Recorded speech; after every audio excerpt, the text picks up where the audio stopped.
Classes లో బాబినెట్ కంపన్సేటర్ ని discuss చేసుకున్నాం. సో ఈ క్లాస్ లో quarter wave plates half wave plates గురించి డిస్కస్ చేసుకున్నాం. Generally Babinet compensator quarter wave plates half plates wave యొక్క మెయిన్ యూసేజ్ వచ్చేసి మనకి ఏ డైరెక్షన్ లోనైనా సరే ప్లేన్ పోలరైజ్డ్ లైట్ రావడం కోసం. అంటే ఫర్ ఎగ్జాంపుల్ మనం బిఫోర్ క్లాసెస్ లో ఇంట్రడక్షన్ క్లాసెస్ లో క్లియర్ గా చెప్పుకున్నాం. ఎనలైజర్ పోలరైజర్ రెండు నికోల్ ప్రిజం ని ఎట్ ద సేమ్ టైం ఆ క్యాల్సైట్ క్రిస్టల్ లో డబుల్ రిఫ్రాక్షన్ మెథడ్ ని మనం డిస్కస్ చేసుకోవడం జరిగింది. అంటే ఒక క్యాల్సైట్ క్రిస్టల్ ని తీసుకున్నట్టయితే ఆ క్యాల్సైట్ క్రిస్టల్ లో డబుల్ రిఫ్రాక్షన్ జరుగుతుంది అని లాస్ట్ క్లాస్ లో ఇంట్రడక్షన్ క్లాసెస్ లో డిస్కస్ చేసుకున్నాం. ఎప్పుడైతే అన్పోలరైజ్డ్ లైట్ వచ్చి క్యాల్సైట్ క్రిస్టల్ ని స్ట్రైక్ అవుట్ చేసిందో అది టూ రేస్ కింద రిఫ్రాక్ట్ అవుతుంది అని చెప్పుకున్నాం. ఒకటి ఎక్స్ట్రాఆర్డినరీ లైట్ రే, ఒకటి ఆర్డినరీ లైట్ రే. సో ఎప్పుడైతే అన్పోలరైజ్డ్ లైట్ వచ్చి క్యాల్సైట్ క్రిస్టల్ ని స్ట్రైక్ చేసిందో సో అది ఎక్స్ట్రాఆర్డినరీ లైట్ రేస్ కింద ఆర్డినరీ లైట్ రేస్ కింద స్ప్లిట్ అవుతున్న విషయం డబుల్ రిఫ్రాక్షన్ మెథడ్ లో మనం డిస్కస్ చేసుకోవడం జరిగింది. సో ఇంకా ఆ డబుల్ రిఫ్రాక్షన్ మెథడ్ ని బేస్ చేసుకొని ఈ quarter wave plates half wave plates గురించి డిస్కస్ చేద్దాం. ఇంచుమించుగా ఈ క్వార్టర్ వేవ్ ప్లేట్స్ అయినా హాఫ్ వేవ్ ప్లేట్స్ అయినా బాబినెట్ కంపన్సేటర్ అయినా సరే ఏ డైరెక్షన్ లోనైనా సరే మనకి పోలరైజ్డ్ లైట్ ప్రొడక్షన్ అయ్యేలా చెప్పుకోవాలి. ఏ డైరెక్షన్ లోనైనా ఏ వేవ్లెంగ్త్ లోనైనా. అంటే దాని అర్థం ఏంటి? జనరల్ గా ఇది మనకి పోలరైజర్ అని పోలరైజర్ అని అనుకుందాం. Nicole prism N1, Nicole prism N1 ఇది మనకి పోలరైజర్ కింద యూస్ అవుతుంది. పోలరైజర్ మెయిన్ యూసేజ్ ఏంటనేది మనం ఆల్రెడీ లాస్ట్ క్లాస్ లో డిస్కస్ చేసుకున్నాం. ఏ రకంగా ఈ అన్పోలరైజ్డ్ లైట్ ని పోలరైజ్డ్ లైట్ కింద కన్వర్ట్ చేస్తుందని మనం మాట్లాడుకున్నాం. ఆ విషయం మనకి తెలిసిన విషయమే. అయితే అది పోలరైజ్ అయ్యిందా లేదా చెక్ చేసుకోవడం కోసం మళ్ళీ same Nicole prism N2 use చేసుకొని చెక్ చేసుకోవడం జరిగింది. కాకపోతే ఈ నికోల్ ప్రిజం యాక్సిస్ రెండు, ఒకటి 0 డిగ్రీస్ దగ్గర, రెండు 180 డిగ్రీస్ దగ్గర మాత్రమే మనం మాక్సిమం ఇంటెన్సిటీస్ ని ఫైండ్ అవుట్ చేస్తున్నాం. రిమైనింగ్ 90 డిగ్రీస్ అండ్ 270 డిగ్రీస్ దగ్గరకు వచ్చేటప్పటికి ఇంటెన్సిటీ వాల్యూస్ మనకి జీరోస్ అవుతాయి. అంటే ఇప్పుడు మనం ఈ quarter wave plates half wave plates use చేసుకున్నట్టయితే మినిమం క్వార్టర్ వేవ్ ప్లేట్స్ అయినా సరే హాఫ్ వేవ్ ప్లేట్స్ అయినా సరే లేదా బాబినెట్ కంపన్సేటర్ అయినా సరే మనం యూస్ చేసుకున్నప్పుడు ఏ డిగ్రీస్ లో చూసినా అది 0 డిగ్రీస్ అయినా 180 అయినా 90 అయినా 270 అయినా ఎక్కడైనా సరే ఇంటెన్సిటీ వాల్యూస్ మాక్సిమం లేదా యావరేజ్ వాల్యూస్ ఆఫ్ ఇంటెన్సిటీ వచ్చేలాగా చేయడం కోసమే మనం క్వార్టర్ వేవ్ ప్లేట్స్ ని హాఫ్ వేవ్ ప్లేట్స్ ని బాబినెట్ కంపన్సేటర్ ని యూస్ చేసుకుంటాం. అంటే క్లియర్ గా చెప్పాలనుకుంది ఏంటి? మన ఎనలైజర్ ని ఏ రకంగా రొటేట్ చేసినా సరే మనకి ఇంటెన్సిటీ వాల్యూస్ మాక్సిమం అయినా వచ్చి ఉండాలి లేదా యావరేజ్ వాల్యూస్ అయినా వచ్చి ఉండాలి. సో 0 వాల్యూస్ అయితే క్వార్టర్ వేవ్ ప్లేట్స్ లో రావు. క్వార్టర్ వేవ్ ప్లేట్స్ లో ఇంటెన్సిటీ 0 అనే కండిషన్ అయితే ఎక్కడా కనబడదు. ఇంటెన్సిటీ 0 అవ్వకుండా సర్క్యులర్ పోలరైజేషన్ ఆప్టికల్ పోలరైజేషన్ రావాలి అని అనుకుంటే క్వార్టర్ వేవ్ ప్లేట్స్ ని యూస్ చేసుకుంటాం. అలా కాకుండా 180 డిగ్రీస్ పోలరైజేషన్ అంటే ప్లేన్ పోలరైజ్డ్ లైట్ రావాలి అనుకుంటే మనం హాఫ్ వేవ్ ప్లేట్స్ ని యూస్ చేసుకుంటాం. సో అంటే క్యాల్సైట్ క్రిస్టల్స్ ని ఈ క్యాల్సైట్ ఇది ఫస్ట్ మనకి క్యాల్సైట్ క్రిస్టల్ ఇక్కడే మనం డబుల్ రిఫ్రాక్షన్ ని చూస్తాం. ఇవి నికోల్ ప్రిజమ్స్. అయితే ఈ క్యాల్సైట్ క్రిస్టల్ ని కట్ చేయాలి. క్యాల్సైట్ క్రిస్టల్ ని కట్ చేయాలి. కట్ చేసినప్పుడు యూస్ చేసుకున్నవే ఈ quarter wave plates half wave plates. అయితే ఏ రకంగా కట్ చేయాలి అనేది ఇక్కడ డిస్కస్ చేసుకుంటాం. అయితే ఈ మూడు చదవడానికి మెయిన్ రీజన్ ఏంటో అసలు ఈ మూడు నేర్చుకోవడానికి మెయిన్ రీజన్ ఏంటో తెలుసుకున్నాం కదా. ఏంటి మనకి మెయిన్ రీజన్? పోలరైజర్ ఎనలైజర్ అయితే 0 degrees axis optical axis 0 degrees అయినా మెయింటైన్ అవ్వాలి లేదా 180 అయినా మెయింటైన్ అవ్వాలి. అలా మెయింటైన్ అవ్వని సిచ్యువేషన్ లో ఇంటెన్సిటీ మనకి 0 అవుతుంది. కానీ ఆ కండిషన్ మనకు వద్దు. ఏ యాంగిల్ లో చూసినా సరే అంటే 360 డిగ్రీస్ లో ఏ యాంగిల్ లో చూసినా సరే ఇంటెన్సిటీ మాక్సిమం రావాలనుకుంటే క్వార్టర్ వేవ్ ప్లేట్స్ ని యూస్ చేసుకుంటాం. అలా కాకుండా ఈ అప్ సైడ్ డైరెక్షన్ లో అంటే మనకి ఈ డైరెక్షన్ ఈ యారో డైరెక్షన్ మనకి మెయిన్ యూసెస్ ఏంటి? ఎలక్ట్రిక్ ఫీల్డ్ వైబ్రేషన్స్ చెప్పడం కోసమేనా? పోలరైజ్డ్ లైట్ అంతా అసలు మనకి light is an electromagnetic wave అని లాస్ట్ క్లాస్ నుంచి మనం చెప్పుకుంటూ వచ్చింది. అయితే ఆ ఎలక్ట్రోమాగ్నెటిక్ వేవ్స్ లో electro is responsible for light. అవునా? లైట్ ప్రొడక్షన్ జరుగుతుంది అంటే మనకి ఎలక్ట్రిక్ ఫీల్డ్ వైబ్రేషన్స్ ఉండాలి. కానీ సౌండ్ ప్రొడక్షన్ జరుగుతుందంటే అక్కడ మ్యాగ్నెటిక్ ఫీల్డ్ వైబ్రేషన్స్ ఉండాలి. అలా లైట్ సౌండ్ ఒకే వేవ్ లో ప్రొడక్షన్ కాబట్టి మన కమ్యూనికేషన్ సిస్టమ్ లో ఎలక్ట్రోమాగ్నెటిక్ వేవ్స్ ని యూస్ చేసుకోవడం జరుగుతుంది. సో ఎలక్ట్రిక్ ఫీల్డ్ వైబ్రేషన్స్ మనకి లైట్ కి రెస్పాన్సిబుల్ అవుతాయి. ఆ రకంగా మనం చూసుకున్నట్టయితే ఇప్పుడు ఈ ఎలక్ట్రిక్ ఫీల్డ్ వైబ్రేషన్స్ ఎలా ప్రొడక్షన్ అవుతాయి, ఇవే మనకి పోలరైజ్డ్ లైట్. సో ఇవే మనకి ఏ లైట్, మనకి పోలరైజ్డ్ లైట్. ఓకే, సో ఈ పోలరైజ్డ్ లైట్ లో మనకి ఈ ఈ ఈ 180 డిగ్రీసే కాకుండా కంప్లీట్ 360 డిగ్రీస్ కనపడాలి అని అనుకుంటే, యాంగిల్స్ లో చూసుకున్నట్టయితే కంప్లీట్ 360 డిగ్రీస్ కనపడాలి అనుకుంటే మనం క్వార్టర్ వేవ్ ప్లేట్స్ ని యూస్ చేసుకోవాలి. ఓకే, ఇక్కడ మనం అబ్జర్వ్ చేసినట్టయితే ఓన్లీ 0 డిగ్రీస్ కి 180 డిగ్రీస్ కి మాత్రమే మాక్సిమం వాల్యూస్ వస్తున్నాయి. రిమైనింగ్ వాల్యూస్ అన్నిటికీ కూడా ఏంటి వస్తున్నాయి, 90 డిగ్రీస్ కి 270 డిగ్రీస్ కి వచ్చేటప్పటికి ఇంటెన్సిటీస్ 0 అయిపోయే కండిషన్ వచ్చింది. అలా కాకుండా ఇలా ఒక సర్కిల్ డ్రా చేసుకొని ఇలా ఎక్కడ చూసినా మనకి ఇంటెన్సిటీస్ మాక్సిమమ్స్ కనపడుతుంటాయి, వైబ్రేషన్స్ ఎక్కడ చూసినా. అందుకు మనం క్వార్టర్ వేవ్ ప్లేట్స్ ని యూస్ చేసుకుంటాం. ఓకే, అలా కాకుండా హాఫ్ వేవ్ ప్లేట్స్ ని ఎందుకు యూస్ చేసుకుంటాం అంటే, ఫర్ ఎగ్జాంపుల్ ఈ డైరెక్షన్ లో మనకి పోలరైజ్డ్ లైట్ ప్రొడక్షన్ ఉంది. ఇక్కడ ఒక మార్క్ పెట్టుకోండి, ఇది మనకి 180 డిగ్రీస్ ఫేజ్ షిఫ్ట్ రావడం కోసం హాఫ్ వేవ్ ప్లేట్స్ ని యూస్ చేసుకుంటాం. అంటే అప్వర్డ్ డైరెక్షన్ ఉన్న పోలరైజ్డ్ లైట్ డౌన్వర్డ్ డైరెక్షన్ అవ్వడం కోసం కూడా మనం హాఫ్ వేవ్ ప్లేట్స్ ని యూస్ చేసుకుంటాం. కానీ ఇది మనకి హాఫ్ వేవ్ ప్లేట్స్ చెప్పుకుందాం. హాఫ్ వేవ్ ప్లేట్స్ లో మనకి మొత్తం 360 డిగ్రీస్ సర్కిల్ లా ఫామ్ అవుతాం. జస్ట్ ఈ పార్ట్స్ మాత్రమే మారుతాయి అంతే. అంటే ఇక్కడ కూడా మనకి ఇంటెన్సిటీస్ 0 వచ్చే కండిషన్స్ ఉన్నాయి. ఎక్కడ, హాఫ్ వేవ్ ప్లేట్స్ దగ్గర. కానీ క్వార్టర్ వేవ్ ప్లేట్స్ దగ్గర అవి కూడా రెక్టిఫై అయిపోయాయి. ఎందుకని 0 to 360 డిగ్రీస్ మనం ఎక్కడ చూసినా సరే లైట్ యొక్క ఇంటెన్సిటీ సేమ్ గా మెయింటైన్ అవుతుంది క్వార్టర్ వేవ్ ప్లేట్ కి అయితే. సో ఇది ఒకసారి ఆ డెఫినిషన్ ఏంటని క్లియర్ గా చూద్దాం. when a plane polarized light normally incident on a thin plate of uniaxial crystal like calcite crystal. మనం calcite crystal ని తీసుకున్నాం, అది ఇక్కడ కట్ చేసేటప్పుడు కూడా చెప్తాను చూడండి. Cut parallel to its optic axis the light splits up into ordinary and extraordinary light rays. ఈ calcite crystal ని కట్ చేస్తాం. calcite crystal ని చిన్న పార్ట్ కింద కట్ చేసాం. ఆ కట్ చేసిన పార్ట్ కూడా ఏ రకంగా ఉండాలి, సో ఇది చిన్న పార్ట్ కింద కట్ చేసాం. ఆ కట్ చేసిన పార్ట్ కూడా ఏ రకంగా ఉండాలి అంటే, ఈ ఆప్టిక్ యాక్సిస్ కి ఈ ప్రొడక్షన్ అయిన లైట్ ఏ డైరెక్షన్ లో ఉండాలని చెప్తున్నారు, ప్యారలల్ డైరెక్షన్ లో ఉండాలి అన్నట్టుగా మాట్లాడుతున్నారు. సో ఇది మనకి ఆప్టిక్ యాక్సిస్, మనం కట్ చేసిన కాల్సైట్ క్రిస్టల్ యొక్క ఆప్టిక్ యాక్సిస్. సో అది మనకి ప్యారలల్ డైరెక్షన్ లో మెయింటైన్ అవ్వాలని చెప్తున్నాం. ఎట్ ద సేమ్ టైం ఆ పడే లైట్ కూడా ప్యారలల్ డైరెక్షన్ లో ఉంటూ దీనికి ఇలా నార్మల్ గా పడాలి అన్నట్టుగా మాట్లాడుతున్నారు అన్నమాట. ఓకే, ఆ రకంగా మనం కాల్సైట్ క్రిస్టల్ ని కట్ చేయాలి. ఓకే, కాల్సైట్ క్రిస్టల్ లో పార్ట్స్ హాఫ్ వేవ్ ప్లేట్స్ అయినా క్వార్టర్ వేవ్ ప్లేట్స్ అయినా, కాల్సైట్ క్రిస్టల్ లో మనకి డబుల్ రిఫ్రాక్షన్ వాడతాం. ఆ డబుల్ రిఫ్రాక్షన్ మళ్ళీ ఇక్కడ కనపడుతుంది. అంటే unpolarised light can be splits into extraordinary light race and ordinary light race. Okay, extraordinary light race and ordinary light rays.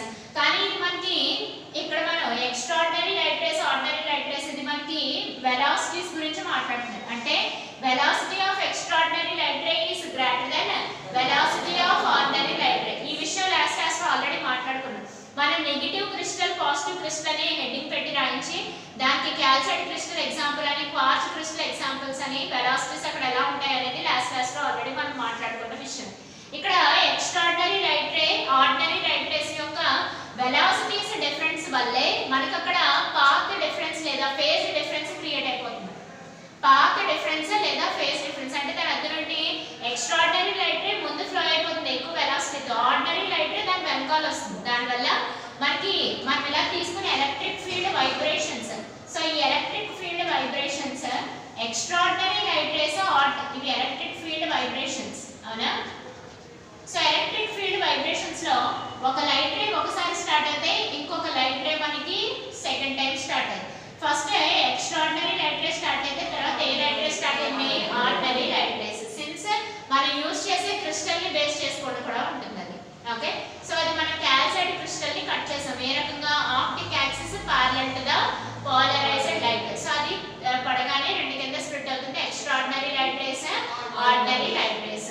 So ఇక్కడ మనం క్వార్టర్ వేవ్ ప్లేట్స్ కి వచ్చేసి పాత్ డిఫరెన్స్ ఎంత అంటే, ఈ పాత్ డిఫరెన్స్ ఎంత, ఈ ఫేజ్ డిఫరెన్స్ ఎంత. ఓకే, ప్యారలల్ గా ఇలా చూసినట్లయితే అదే డిఫరెన్స్ అవుతుంది, ఫేజ్ డిఫరెన్స్ అవుతుంది. మనం రెండు కూడా క్యాలిక్యులేట్ చేసి చెప్పాలి. సో క్వార్టర్ వేవ్ ప్లేట్స్ కి పాత్ డిఫరెన్స్ ఫేజ్ డిఫరెన్స్ ఏ రకంగా ఉందనేది క్యాలిక్యులేట్ చేద్దాం. చూడండి, జనరల్లీ క్వార్టర్ వేవ్ ప్లేట్స్ మనకి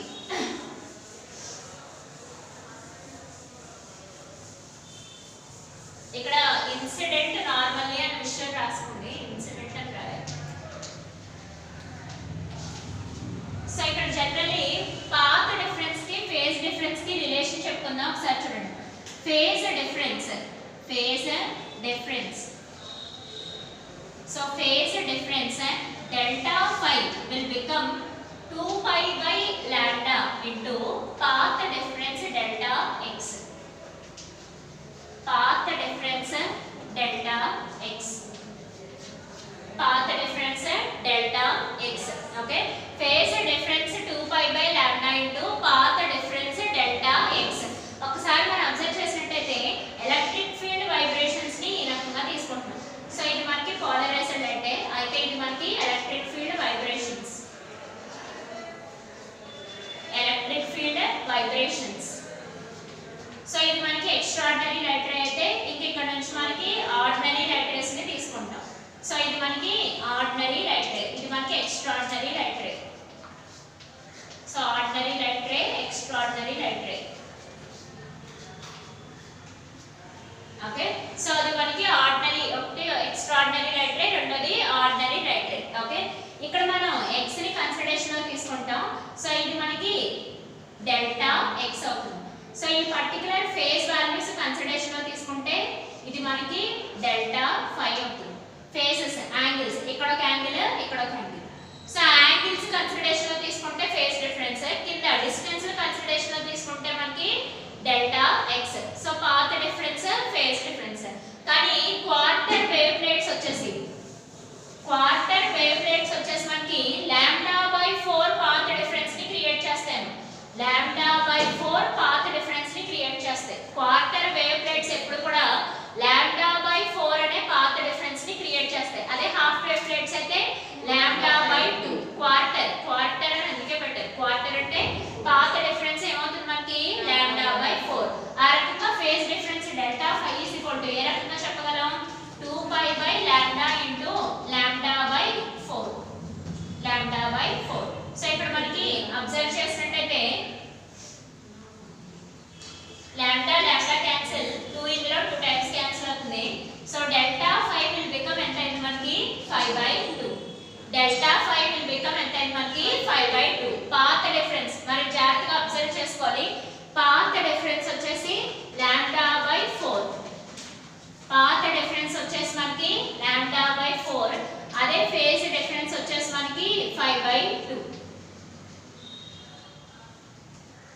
పాత్ డిఫరెన్స్ వచ్చేసి మనకి లాంబ్డా బై 4. అదే ఫేజ్ డిఫరెన్స్ వచ్చేసి మనకి ఏ రకంగా ఉంటుంది 5/2. ఆ రకంగా క్వార్టర్ వేవ్ ప్లేట్ మనం డిజైన్ చేయడం జరిగింది.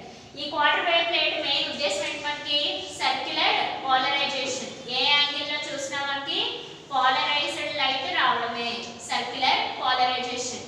ఏ యాంగిల్ లో చూసినా మనకి పోలరైజ్డ్ లైట్ ప్రొడక్షన్ చేయడమే క్వార్టర్ వేవ్ ప్లేట్ యొక్క మెయిన్ ఉద్దేశం. ఓకే, సో ఇది మనకి పాత్ డిఫరెన్స్ అంటే క్రియేట్ చేసింది లాంబ్డా బై 4 అనే పాత్ డిఫరెన్స్ క్రియేట్ చేసింది. At the same time phase difference అంటే క్రియేట్ చేసింది 5/2. మనం ఆల్రెడీ మాట్లాడుకున్నాం velocity of extraordinary light ray is greater then ordinary light ray since this one is a calcite crystal. Okay, ఆ రకంగా చూసుకుంటే time of ordinary is greater than time of extraordinary. ఎందుకు velocities time periods are both are inversely proportional. So ఆ విషయం ఇక్కడ calculate చేద్దాం. చూడండి, so ఇక్కడ time difference. So time difference calculate చేద్దాం. సో టైం డిఫరెన్స్ క్యాలిక్యులేట్ చేసే ముందు ఒకసారి ఆ డయాగ్రామ్ ఒకటి డ్రా చేసుకుందాం.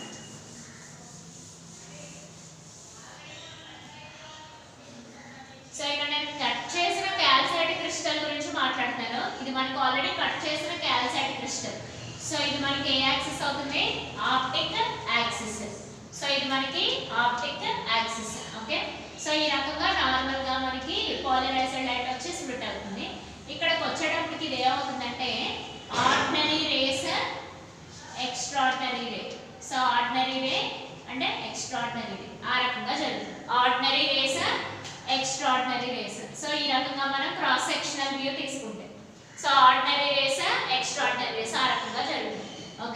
దీని వాల్యూ వచ్చేసి ఇలా గీసాం వేవ్, ఈ వాల్యూ వచ్చేసి ఇలా గీసాం. అంటే పర్టికులర్ వేవ్ ఫ్రంట్స్ గీసాను అనమాట. వేవ్ ఫ్రంట్స్ గురించి మాట్లాడుతున్నాను. అవి పర్టికులర్ వేవ్ ఫ్రంట్స్ అంటే ఒకసారి ఇంకా లార్జ్గా గీద్దాం చూడండి. లేదంటే సో ఇంకా లార్జ్గా గీద్దాం, ఇంకా క్లారిటీగా వస్తుంది.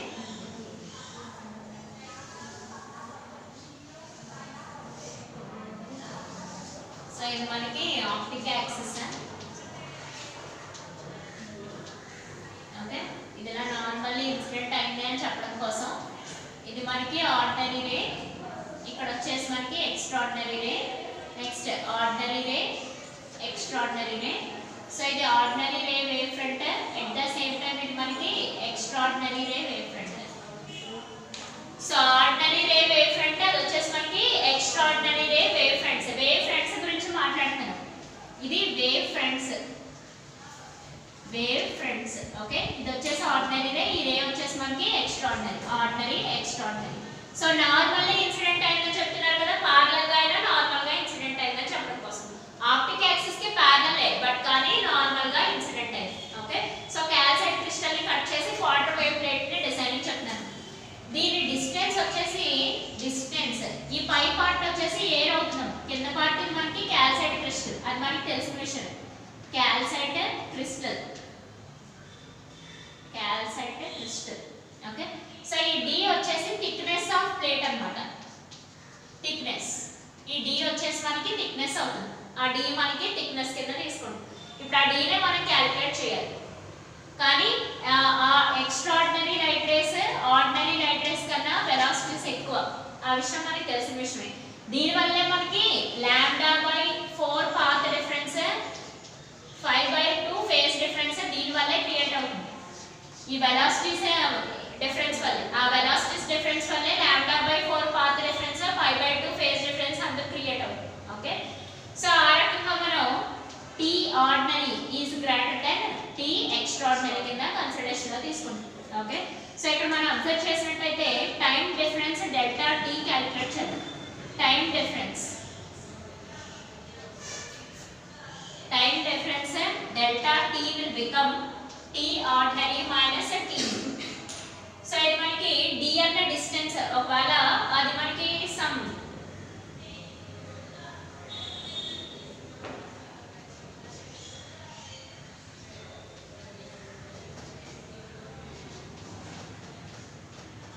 ఓకే, సో ఇది మనకి డిస్టెన్స్ D నే థిక్నెస్ T కింద కన్సిడరేషన్ లో తీసుకుందాం.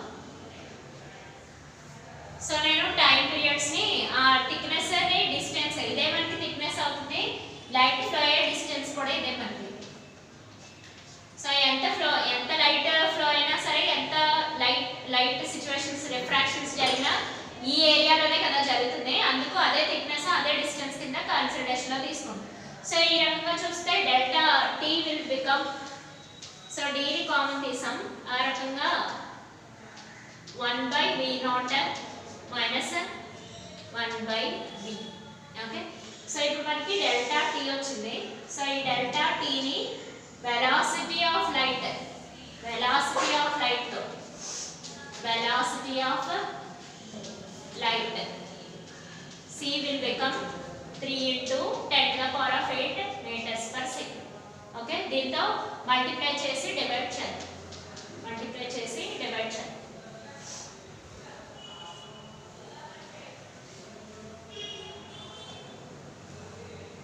So delta T will become D by C into C by V0 minus C by D. మనకి తెలిసిన విషయమే రిఫ్రాక్టివ్ ఇండెక్స్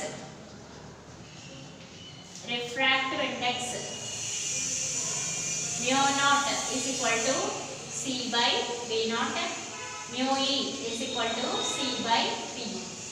సో ఈ రెండు విషయాలు మనకి తెలిసిన విషయమే. దాని నుంచి delta T will become D by C mu0 minus mu E. So time difference ని క్యాలిక్యులేట్ చేసాం. ఇంకెటు వచ్చి మనం పాత్ డిఫరెన్స్ ని క్యాలిక్యులేట్ చేయాలి. సో పాత్ డిఫరెన్స్ ని క్యాలిక్యులేట్ చేద్దాం చూడండి.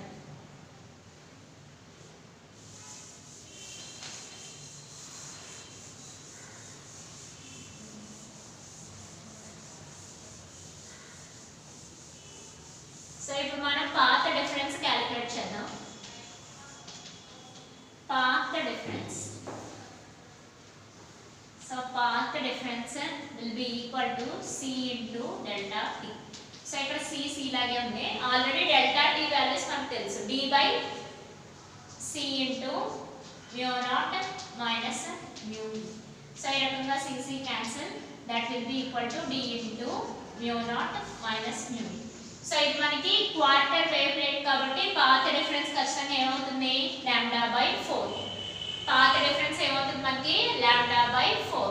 ఓకే, సో ఈ లాంబ్డా బై 4 మనకి ఈ mu naught into mu multiplication. So ఇటు సైడ్ తీసుకొస్తే lambda by 4 into mu naught minus mu. That will be equal to distance D. So దీని నుంచి థిక్నెస్ ఫైండ్ అవుట్ చేయొచ్చు క్యాల్సైట్ క్రిస్టల్స్ ని, లేదనుకుంటే wave length find lambda by 4 already fixed మన కదా, లేదంటే లాంబ్డా వాల్యూస్ ఫైండ్ అవుట్ చేయొచ్చు, లేదా రిఫ్రాక్టివ్ ఇండెక్స్ కూడా చెప్పొచ్చు. ఇదే కేసులో ఇదే మనకి థిక్నెస్ అవుతుంది, ఇదే కేసులో ఇదే మనకి డిస్టెన్స్ కూడా అవుతుంది, లైట్ ట్రావెల్ డిస్టెన్స్ కూడా చెప్పాలి. సో ఈ రకంగా మనం క్వార్టర్ వేవ్ ప్లేట్స్ తీసుకున్నాం. Quarter wave plates lambda by 4 path difference, 5/2 phase difference. ఇవి క్వార్టర్ వేవ్ ప్లేట్స్ ఏమో లాంబ్డా బై 4, అదే హాఫ్ వేవ్ ప్లేట్స్ అయితే ఏమవుతాయి మనకి లాంబ్డా బై 2. అంతే డిఫరెన్స్. క్వార్టర్ వేవ్ ప్లేట్స్ కి హాఫ్ వేవ్ ప్లేట్స్ కి మెయిన్ డిఫరెన్స్ ఏంటంటే క్వార్టర్ అంటే లాంబ్డా బై 4, అదే హాఫ్ వేవ్ ప్లేట్ అంటే మనకి లాంబ్డా బై 2. సో ఈ డెరివేషన్ అంతా సేమ్ ఉంటుంది, కాకపోతే ఇక్కడ తీసుకునే సిచువేషన్ ఏమవుతుందంటే మనకి లాంబ్డా బై 2 కింద తీసుకుంటాం. సేమ్ డెరివేషన్, అక్కడ కూడా మనం థిక్నెస్ లేదా డిస్టెన్స్ నే ఫైండ్ అవుట్ చేయాలి, కాకపోతే ఆ పాత్ డిఫరెన్స్ ఫేజ్ డిఫరెన్స్ మారుతాయి అంతే. పాత్ డిఫరెన్స్ లాంబ్డా బై 2 అయింది, ఎప్పుడైతే పాత్ డిఫరెన్స్ లాంబ్డా బై 2 అయిందో ఫేజ్ డిఫరెన్స్ ఏమవుతుంది ఖచ్చితంగా 5 అవుతుంది. ఎందుకని since path difference is equal to, ఒకసారి చూద్దాం, path difference phase difference delta 5 will become 2pi by lambda into path difference ఎంత మనకి క్వార్టర్ వేవ్ ప్లేట్స్ కి, సారీ హాఫ్ వేవ్ ప్లేట్స్ కి, half wave plate. So half wave plate గురించి మాట్లాడుతుంది. Half wave plate కూడా same definition, కాకపోతే same optic axis కి parallel గానే కట్ చేస్తాం అంతే నార్మల్. కాకపోతే క్వార్టర్ వేవ్ ప్లేట్ అయితే లాంబ్డా బై 4, అదే హాఫ్ వేవ్ ప్లేట్ అయితే లాంబ్డా బై 2, అంతే డిఫరెన్స్. సో ఇక్కడ 2 cancel, lambda lambda cancel. So phase difference is equal to ఎంత మనకి 5, అంటే 180 డిగ్రీస్ ఫేజ్ షిఫ్ట్ కనబడుతుంది అంతే. ఫర్ ఎగ్జాంపుల్ ఇది పోలరైజేషన్ అంటే దీన్ని ఇక్కడ మార్క్ చేయండి m. సో ఇది 180 డిగ్రీస్ ఫేజ్ షిఫ్ట్ అయ్యి అప్వర్డ్ కాస్త ఏమవుతుంది డౌన్వర్డ్ అవుతుంది, అంటే ప్లేన్ పోలరైజేషన్ లైట్ ఇస్తుంది. హాఫ్ వేవ్ ప్లేట్ ఎప్పుడు మనకి హాఫ్ వేవ్ ప్లేట్ క్లియర్ గా రాస్తున్నాను చూడండి. హాఫ్ వేవ్ ప్లేట్ మనకి ప్లేన్ పోలరైజేషన్ లైట్ ఇస్తుంది, ఈ విషయం ఇంపార్టెంట్. ప్లేన్ పోలరైజేషన్ లైట్ ఇస్తుంది, ప్లేన్ పోలరైజేషన్ లైట్, బట్ కానీ ఫేజ్ షిఫ్ట్ తో ఇస్తుంది అన్నమాట. 180 డిగ్రీస్ ఫేజ్ షిఫ్ట్ తో ప్రొవైడ్ చేస్తుంది. ఓకే, 5 రేడియన్స్ లేదా 180 డిగ్రీస్ ఫేజ్ షిఫ్ట్ తో ప్రొవైడ్ చేస్తుంది హాఫ్ వేవ్ ప్లేట్ అయితే. మరి క్వార్టర్ వేవ్ ప్లేట్ ఏం చేస్తుంది? Quarter wave plate, quarter wave plate, quarter wave plate అయితే సర్క్యులర్ పోలరైజేషన్ లైట్ ఇస్తుంది, ఎలిప్టికల్ పోలరైజేషన్ లైట్ కూడా ఇస్తుంది. సర్క్యులర్ పోలరైజేషన్ లైట్ ప్రొడక్షన్ ఇస్తుంది, at the same time elliptical polarization light కూడా ప్రొడక్షన్ ఇస్తుంది. సో క్వార్టర్ వేవ్ ప్లేట్ కి half wave plate కి main difference ఏంటి? హాఫ్ వేవ్ ప్లేట్ ప్రొడక్షన్ ఇస్తుంది, కానీ plane polarization light 5 radians phase shift 180 degrees phase shift ఇస్తుంది. Quarter wave plate ఇస్తుంది circular polarization light, elliptical polarization light. So circular elliptical polarization lights ని ఇక్కడ draw చేస్తున్నాను, observe చేయండి. Circular polarization lights ఇవి. Next ఇవి వచ్చేసి మనకి elliptical polarization lights. So radius పెరిగితే సర్క్యులర్, అదే తగ్గితే మనకి ఎలిప్టికల్ పోలరైజేషన్ లైట్. అంటే ఏ డైరెక్షన్ లో చూసినా మనకి ఇంటెన్సిటీస్ ప్రొవైడ్ అవుతాయి. అంటే ఎనలైజర్ సిచువేషన్ ఎలా ఉన్నా సరే, ఇప్పుడు analyser situation polariser situation 90 degrees దగ్గర 270 డిగ్రీస్ దగ్గర ఏమైపోతుంది ఇంటెన్సిటీస్? ఫస్ట్ స్టార్టింగ్ లో అదే మాట్లాడుకోండి, ఇంటెన్సిటీస్ ఏమైపోతున్నాయి? జీరోస్ అవుతాయి. కానీ ఎప్పుడైతే ఈ ప్లేట్స్ పెట్టామో, ఖచ్చితంగా క్వార్టర్ వేవ్ ప్లేట్ పెట్టామో, ఎక్కడ చూసినా ఇంటెన్సిటీస్ వస్తాయి. మాక్సిమం ఇంటెన్సిటీస్ కానీ యావరేజ్ ఇంటెన్సిటీస్ కానీ మెయింటైన్ అవుతూనే ఉంటాయి. సో ఆ రకంగా, కాకపోతే వీటి యొక్క పాత్ డిఫరెన్స్ ఫిక్స్డ్, ఒకటేమో లాంబ్డా బై 4, రెండోది మనకి లాంబ్డా బై 2. కానీ బ్యాబినెట్ కంపన్సేటర్లు అలా కాదు, మనకి నచ్చిన పాత్ డిఫరెన్స్ నచ్చిన ఫేజ్ డిఫరెన్స్ మెయింటైన్ చేయొచ్చు. ఈ ప్లేట్స్ కన్నా అడ్వాన్స్డ్ వెర్షన్ బ్యాబినెట్ కంపన్సేటర్. ఓకే, ఎందుకంటే అప్పుడు మనం తీసుకున్న క్రిస్టల్ ఇక్కడైతే క్యాల్సైట్ క్రిస్టల్, మరి వెజ్ షేప్డ్ క్వార్ట్జ్ క్రిస్టల్స్. ఇక్కడ క్యాల్సైట్ క్రిస్టల్స్, అక్కడ మనకి క్వార్ట్జ్ క్రిస్టల్స్ కావాలి. ఆ రకంగా మనం డిస్కస్ చేసుకోవడం జరిగింది. Okay, next Fresnel diffraction. Fresnel diffraction Fresnel polarization కూడా మాట్లాడుకోవాలి. లాస్ట్ క్లాసెస్ లో ఆల్రెడీ ఫ్రాన్హోఫర్ ఫ్రెనల్ కి చెప్పుకున్నాం. అయితే పోలరైజేషన్ నుంచి కూడా ఆయన ఒక థియరీ చెప్పాడు. సో నెక్స్ట్ క్లాస్ లో ఫ్రెనల్ పోలరైజేషన్ గురించి మాట్లాడుకుందాం.